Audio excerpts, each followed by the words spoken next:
Hi, this is Alex with NPTI Orlando again, and this is the second part to our two-part video for how to do a barbell squat. Today I have Jamie with me, and he will be demonstrating how to properly go about this exercise. Today we're going to make sure he steps up to the bar correctly with correct foot placement, evenly stance, toes slightly pointed outward for good guidance of the knees. We don't want the knees to fall in front of our toes when we're doing our squat, so it's nice to have a good strong stance. Next, we're going to have a proud chest as we step underneath the bar, keeping that core engaged, placing the bar right on the middle of the traps and above the shoulders. We don't want it resting on the cervical spine to cause injury. He's going to lift the bar off of the weight rack, take a slight step back, keeping that core engaged, chest proud.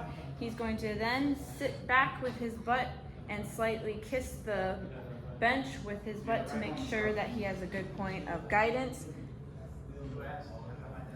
As he comes down, he's going to take a deep breath in, and as he drives up with those feet, he's going to take a deep breath out.